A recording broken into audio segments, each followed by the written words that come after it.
Une délégation diplomatique israélienne a été expulsée de la salle de conférence de l'Union africaine à Addis Abeba, en Éthiopie, samedi matin, déclenchant une féroce dénonciation de Jérusalem. Le personnel de sécurité de la conférence aurait approché les membres de la délégation israélienne et leur aurait demandé de quitter la salle.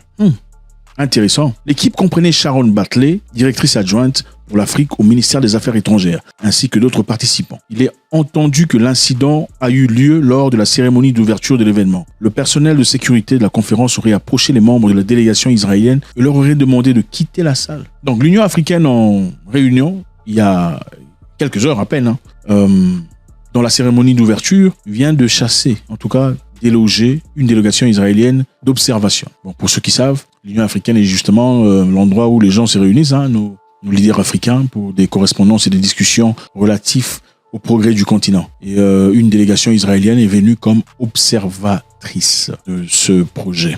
Intéressant, n'est-ce pas? Bon, nous sommes dans un continent où on essaie de s'élever, d'élever la tête, de se rediriger après tout ce qu'on a vécu comme désarroi, comme dysfonctionnement. Et on a une équipe étrangère, une équipe israélienne, dans ce cas, qui vient comme observateur. Observateur de quoi? Point d'interrogation. Un porte-parole du ministère israélien des Affaires étrangères a qualifié l'incident de grave, très grave, notant que Bar Lee était un observateur accrédité avec une étiquette d'entrée, ajoutant que le membre de la délégation avait appris que l'Afrique du Sud et l'Algérie étaient à l'origine de cette décision, selon le site d'information israélien Walla. Donc, c'est-à-dire, d'après eux, ils disent que ces observateurs étaient là légalement, légitimement. Ce n'était pas pour rien. C'est-à-dire qu'ils étaient accrédités avec étiquette d'entrée. Donc, on leur avait donné un badge d'entrée. Bon, pour ceux qui savent et ceux qui ne savent pas, il y a quelque temps, il y a eu une discussion entre l'Afrique, entre les Africains, sur comment permettre à ce que les Israéliens deviennent observateurs de l'Union africaine. C'est-à-dire, ouais, évidemment, quand vous êtes assis, discutant vos histoires africaines, on peut avoir quelques Israéliens là comme observateurs pour évidemment vous aider à progresser, à avancer, à structurer votre avenir. C'est un peu, vous êtes dans votre maison, quoi. C'est dans votre maison, vous essayez de faire la paix dans votre maison, mais il y a un observateur qui vient pour vous dire comment avancer, comment structurer la chambre. Est-ce que c'est faisable ou pas? Bonne interrogation. Dans ce cas-ci, l'Israël accuse l'Afrique du Sud et l'Algérie, disant qu'ils étaient les auteurs, c'est-à-dire qu'ils étaient la genèse de cet acte inacceptable. L'Afrique du Sud, vous connaissez, c'est un pays révolutionnaire, c'est un pays qui a connu beaucoup de difficultés dans le passé. Les Noirs sud-africains se sont levés contre l'apartheid qui a duré beaucoup trop longtemps. Et ce sont des gens qui n'acceptent pas n'importe quoi, ça c'est clair. On dit que l'Algérie et l'Afrique du Sud ont été auteurs de cette histoire. On ne sait pas confirmer ça évidemment, mais il y a quand même un clip quelque part qui démontre la position farouche, la position évidente de l'Afrique du Sud et de l'Algérie par rapport à la présence israélienne dans l'Union africaine. Ma question qu'on se pose ici, c'est quoi? La première question est celle-ci. Est-ce qu'en Israël ou ailleurs en Europe ou aux États-Unis, on accepterait les observateurs africains dans leurs réunions? Est-ce que l'Union européenne accepterait les observateurs africains? Évidemment, pour essayer de structurer l'Europe, comment manager, gérer l'Europe, tout ça. Est-ce qu'on accepterait ça? Je pense que si on n'accepterait pas ça en Occident, en Europe ou en Asie, pourquoi on accepterait ça en Afrique? Donc, une délégation israélienne, pendant une réunion de l'Union africaine, a été délogée par un agent de sécurité. Ce n'est pas très propre quand l'agent de sécurité vient. Je ne sais pas, vous avez déjà vu ça. Ce sont des scènes pas très propres. Je me dis, quelquefois, on pourrait peut-être te demander de ne pas entrer carrément.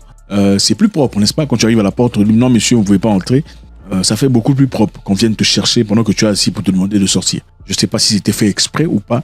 En tout cas, si c'était fait exprès, c'est un coup très dur. Et Israël accuse l'Afrique du Sud et l'Algérie d'être auteurs de ce mouvement qu'on traite d'extrémistes. Extrémistes, pourquoi? Parce que l'Afrique du Sud et l'Algérie, d'après eux, étaient évidemment les pays qui ont impulsé ce sentiment anti-israélien. Est-ce un sentiment anti-israélien ou simplement un sentiment panafricain? Est-ce que quelquefois on peut avoir des réunions, des discussions en famille sans nécessairement avoir une personne extérieure qui vienne, observer et tout ça? Nous savons très bien qu'en Afrique, généralement, puisqu'on n'a pas nécessairement nos propres financements, il y a des gens qui viennent financer ce qui se passe en Afrique. On finance les élections, on finance les infrastructures. Et finalement, on vous dit, bon, comme nous finançons les infrastructures, les élections, nous avons donc le droit de venir comme observateur pour s'assurer que notre financement pour vos élections, avec l'argent que vous auriez pu nécessairement tirer de vos propres caisses, nous allons vous les donner quand même. On va venir chez vous pour observer vos élections présidentielles. C'est dans quel pays européen qu'un pays asiatique ou africain va observer comme observateur d'élections présidentielles?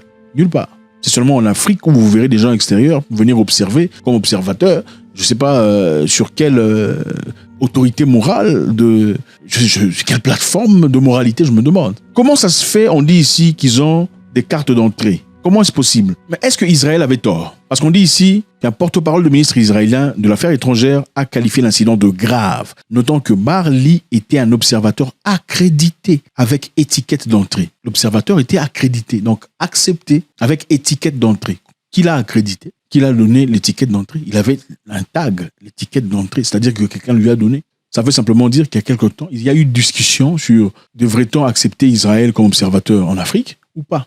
Et pendant ce temps, croyez-moi, beaucoup de pays ont été divisés par rapport à cette décision. Les Africains n'ont pas été unanimes, disant non, on n'en veut pas, ou oui, on en veut. Donc certains pays étaient pour, d'autres pays étaient contre. C'est encore ça le grand problème africain. L'incapacité de se mettre en accord par rapport à une décision qui bénéficie à tout le monde. Il y a toujours des gens qui sont là, généralement pour leurs intérêts personnels. On sait exactement ce qui s'est passé. Il y a très récemment une discussion entre les francophones et les anglophones. Quand je combats pour la raison africaine avec une main ou un bras, l'autre bras, je m'en sers pour combattre un autre Africain qui essaie de me combattre. Et c'est vraiment triste de voir que sur Terre, dans toutes les nations, ça ne se passe qu'en Afrique. Qui prendrait les serres, les manettes de l'Union africaine? On est censé travailler en permutation. Mais l'Afrique francophone a fait de sorte à ce que seulement l'Afrique francophone soit en tête et pas les anglophones. Pourquoi? Parce qu'il y avait une grande majorité des gens participants de l'Afrique francophone. Comment est-ce qu'on peut pas se mettre... Il y a eu combat et difficultés entre Julius Malema de l'Afrique du Sud et d'autres représentants. Pourquoi? Parce qu'on a remarqué qu'il y avait une manipulation évidente essayant d'empêcher les anglophones de prendre la tête et de diriger, de nous guider vers une direction différente. Pourquoi? Parce que ceux-là de l'Afrique francophone, évidemment, manipulés, commandés depuis Paris, pour la plupart de fois, et bénéficiant des intérêts financiers et économiques, généralement, n'ont pas voulu à ce que ça change de main. Donc, pourquoi les Africains sont incapables de se mettre ensemble pour prendre une décision? Il s'agit ici d'un observateur ou des observateurs étrangers. Pourquoi y a-t-il eu division? Pourquoi certains veulent de leur présence et d'autres n'en veulent pas? Cela ne légitime pas, ne donne pas d'autorité légitime à l'expulsion de ces observateurs israéliens. Évidemment, ils ont une raison évidente de dire, nous sommes là, nous sommes accrédités par vous. Comment ça se fait qu'après nous avoir accrédités, vous nous renvoyez? Ça n'a aucun sens.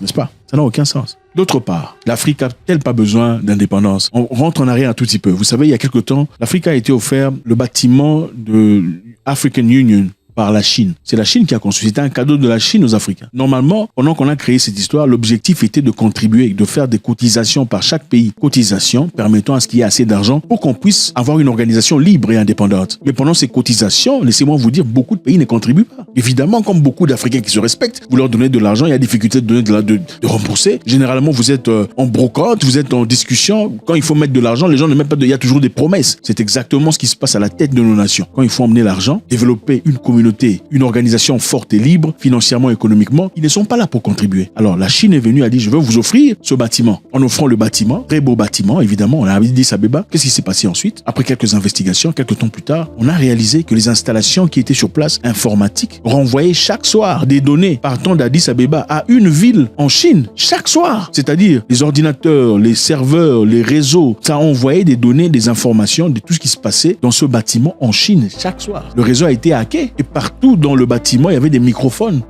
d'écoute. On pouvait entendre tout ce que vous discutiez, tout ce que vous parliez, tout ce que vous aviez comme discussion privée ou publique. Ça rentrait en Chine, c'était pour quels intérêts? Le contrôle, encore une fois. Quand on veut savoir ce que vous faites, quand on veut comprendre tout à fait dans quelle direction vous partez, quand on veut même savoir ce que vous dites en catimini dans un coin, puisqu'il y avait des microphones dans des tiroirs, dans des couloirs, on veut savoir qui dit quoi. C'est pour quel objectif? Évidemment, encore une fois, le contrôle. Est-ce acceptable ce qui s'est passé? Est-ce que c'était nécessaire de ridiculiser? On pourrait appeler ça ridicule, ridiculiser cette délégation des gens qui sont venus, qui d'après eux, d'après ce qui est dit, ont des tags, c'est-à-dire des tickets d'entrée, ou bien il fallait à un moment donné choquer le monde, en montrant que l'Afrique doit être libre, l'Afrique doit être autonome, n'ayant nul besoin d'assistance sur tel ou tel domaine. Il y a quelques jours, l'Afrique du Sud, la Russie et d'autres pays, et la Chine, ont fait quelques exercices, quelques travaux militaires en Afrique du Sud, qui ont été farouchement condamnés par l'Ouest, disant que voilà, pourquoi est-ce que vous travaillez avec la Russie et tout le bazar. Généralement, quand les États-Unis ont en difficulté avec quelconque pays, le reste du monde est censé être en difficulté avec ce pays. Naledi Pandor, une femme très forte sud-africaine, a encore une fois dit pourquoi est-ce que quand les Américains et leurs alliés, leurs partenaires européens font leur travail militaire ensemble, personne ne fait de commentaires. Pourquoi est-ce que quand l'Afrique décide de faire un travail militaire avec ses partenaires de choix, le monde doit se lever, il doit y avoir tollé général? Ça n'a aucun sens. Je pense qu'une fois de plus, il faudrait dire que l'Afrique commence à se réveiller. Les Africains commencent à comprendre qu'ils seront seuls maîtres de leur destinée et que personne ne leur dira ou ne leur forcera, en tout cas en 2023, sur quelle décision, quelle direction, quel comportement ou quelle action. Personne n'imposera à l'Afrique en 2023 la direction qu'elle doit emprunter. God bless.